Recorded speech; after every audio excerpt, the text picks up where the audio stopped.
പിൻവലിക്കുകയില്ല. ഞാൻ യഹൂദയിൽ അഗ്നി അയക്കും, അത് യെരൂശലേമിലെ അരങ്ങളെ ദഹിപ്പിച്ചു കളയും. യഹോവ ഇപ്രകാരം അരുളിച്ചെയ്യുന്നു: ഇസ്രായേലിന്റെ 3 or 4 അതിക്രമം നിമിത്തം അവർ നീതിമാനെ പണത്തിനും ദരിദ്രനെ ഒരു ജോഡി ചെരുപ്പിനും വെട്ടികളഞ്ഞിരിക്കാൻ ഞാൻ ശിക്ഷ പിൻവലിക്കുകയില്ല. അവൻ എളിയവരെയും മർദ്ദിക്കുകയും സാധുക്കളുടെ വഴിയെ മുറിച്ചു കളയുകയും ചെയ്യുന്നു. മടക്കത്തോടും ഭയത്തോടും മടക്കത്തോടും ചെവി കൊടുത്ത് നമ്മുടെ മുമ്പാകെ വായിക്കപ്പെടുന്ന നമ്മുടെ കർത്താവായ യേശു മിശിഹായുടെ വിശുദ്ധ എവങ്കേലിയോനില് ദൈവത്തിന്റെ ജീവനുള്ള വചനങ്ങളുടെ അറിയിപ്പിനെ കേൾക്കണം. ദൈവത്തിന് സ്തുതിയും ഞങ്ങളുടെ മേലും നിങ്ങളുടെ മേലും തന്റെ കരുണയും ഉണ്ടായിരിക്കട്ടെ. വിശുദ്ധ ലൂക്കോസ് എഴുതിയ രക്ഷാസുവിശേഷത്തിൽ നിന്നും സമയമായപ്പോൾ യേശു ചെന്ന് ഭക്ഷണത്തിലിരുന്നു. 12 ശിഷ്യന്മാരും അവനോട് കൂടെ ഉണ്ടായിരുന്നു. അവൻ അവരോട്, ഞാൻ പീഡ അനുഭവിക്കുന്നതിന് മുമ്പ് ഈ പെസഹ നിങ്ങളോടുകൂടി ഭക്ഷിപ്പാൻ വളരെ ആഗ്രഹിച്ചു. എന്തെന്നാൽ ദൈവരാജ്യത്തിൽ വെച്ച് നിവർത്തിതമാകുന്നവരെ ഇനിയും ഇത് ഞാൻ ഭക്ഷിക്കുകയില്ല എന്ന് നിങ്ങളോട് പറയുന്നു എന്ന് പറഞ്ഞു. പിന്നെ അവൻ പാനപാത്രം എടുത്ത് സ്തോത്രം ചെയ്തിട്ട്, ഇത് നിങ്ങൾ വാങ്ങി ഭാഗിച്ചെടുപ്പിൻ. എന്തെന്നാൽ ദൈവരാജ്യം വരുന്നതുവരെ മുന്തിരിച്ചാറ് ഞാൻ കുടിക്കുകയില്ല എന്ന് സത്യമായി നിങ്ങളോട് പറയുന്നു എന്ന് പറഞ്ഞു. അനന്തരം അവൻ അപ്പമെടുത്ത് സ്തോത്രം ചെയ്തു, നുറുക്കി അവർക്ക് കൊടുത്തിട്ട്, ഇത് നിങ്ങൾക്ക് വേണ്ടി നൽകപ്പെടുന്ന എന്റെ ശരീരമാകുന്നു, എന്റെ ഓർമ്മയ്ക്കായി പ്രകാരം അനുഷ്ഠിക്കുകയും എന്ന് പറഞ്ഞു.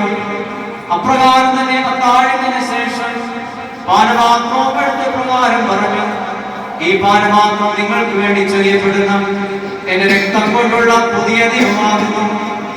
എങ്കിലും ഇതാ എന്നെ ഏൽപ്പിച്ചു കൊടുക്കുന്നവന്റെ കൈ മേശമേൽ ഇരിക്കുന്നു. നിശ്ചയിക്കപ്പെട്ടിരിക്കുന്ന പ്രകാരം മനുഷ്യപുത്രൻ പോകുന്നുവെങ്കിലും അവനെ ഏൽപ്പിച്ചു കൊടുക്കുന്ന ആ മനുഷ്യന് കഷ്ടം. ആരായിരിക്കാം ഇത് ചെയ്യുവാൻ ഇരിക്കുന്നതെന്ന് അവർ പരസ്പരം ആരാഞ്ഞു തുടങ്ങി. അനന്തരം തങ്ങളിൽ വലിയവനാരെന്ന് അവരുടെ ഇടയിൽ ഒരു തർക്കവും ഉണ്ടായി. യേശു അവരോട് പ്രകാരം പറഞ്ഞു, ജാതികളുടെ രാജാക്കന്മാർ അവരുടെ യജമാനന്മാരാകുന്നു. അവരുടെ മേൽ അധികാരമുള്ളവരെ അവർ നന്മ ചെയ്യുന്നവർ എന്ന് വിളിക്കുകയും ചെയ്യുന്നു.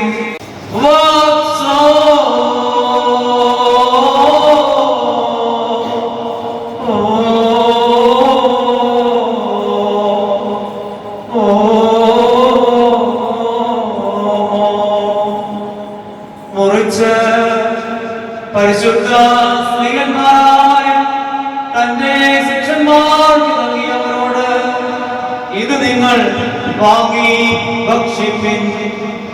ഇത് നിങ്ങൾക്ക് വേണ്ടിയും അനേകർക്ക് വേണ്ടിയും മുറിക്കപ്പെടുകയും പാപമോചനത്തിനും നിത്യജീവനുമായി നൽകപ്പെടുകയും ചെയ്യുന്ന എന്റെ ശരീരമാകുന്നു എന്ന് നമ്മുടെ കർത്താവ് അരുളി ചെയ്തു.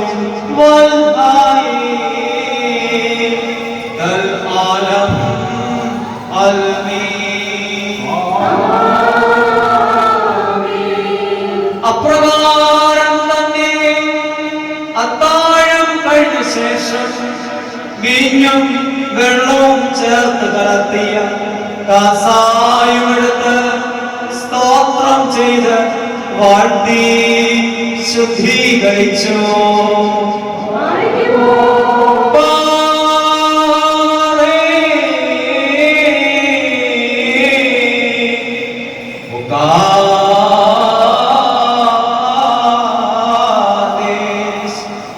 പരിശുദ്ധ സ്നേഹന്മാരായ തന്റെ ശിഷ്യന്മാർക്ക് നൽകിയവരോട്, നിങ്ങളെല്ലാവരും ഇതിൽ നിന്ന് വാങ്ങി പാനം ചെയ്യും.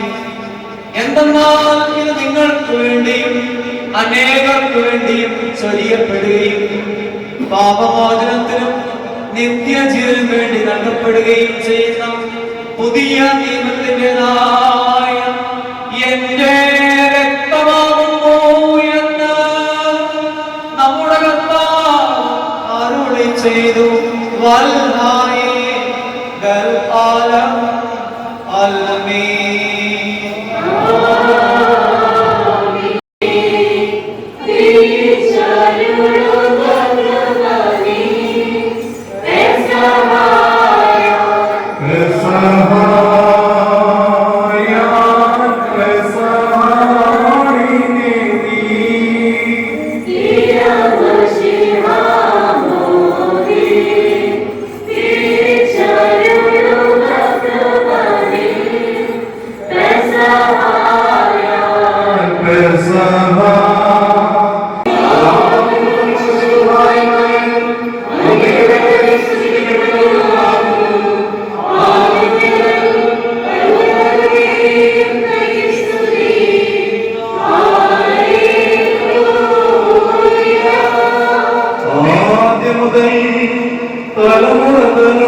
സമാധാന ബാബുരുഭാരത്തിന്റെ പീഠത്തിൽ നിന്ന് നിങ്ങൾ പ്രാപിച്ചിരിക്കുന്ന യാത്രാ ഭക്ഷണത്തോടും അനുഗ്രഹങ്ങളോടും കൂടെ പരിശുദ്ധവും മഹനീയമായ ദൈവത്തിന്റെ കരുണയ്ക്കും കൃപയ്ക്കുമായി നിങ്ങളെ നിങ്ങൾ സമർപ്പിച്ചിരിക്കുന്ന ഈ സമയത്ത് നിങ്ങൾ സമാധാനത്താൽ പോകുകയും ദൂരസ്ഥരും സമീപസ്ഥരും ജീവനുള്ളവരും മരിച്ചുപോയവരും കർത്താവിന്റെ വിജയശ്രീമായ രക്ഷിക്കപ്പെട്ടവരും പരിശുദ്ധ മാമോദീസർവ്വസ്നാൽ മുദ്രയിടപ്പെട്ടവരുടെ ഈ കൃപ നിങ്ങളുടെ കടങ്ങൾക്ക് പരിഹാരം നൽകും, നിങ്ങളുടെ പാപങ്ങൾ ക്ഷമിക്കും, നിങ്ങളുടെ വാങ്ങിപ്പോയുടെ ആത്മാക്കൾക്ക് ആശ്വാസവും അഭയവും ലഭിക്കുകയും ചെയ്യും. ഞാനോ ബലഹീനനും പാപിയുമായ ദാസനാകുന്നു. നിങ്ങളുടെ പ്രാർത്ഥനയാൽ കൃപയും അനുഗ്രഹവും പ്രാപ്തിയും ഇടയാകട്ടെ. നിങ്ങൾ സന്തോഷിച്ച് ആനന്ദിച്ച് ഉല്ലസിച്ച് സമാധാനത്താൽ പോയി എന്നും എനിക്ക് വേണ്ടി പ്രാർത്ഥിക്കുകയും ചെയ്യും. ഒന്നീതനാകും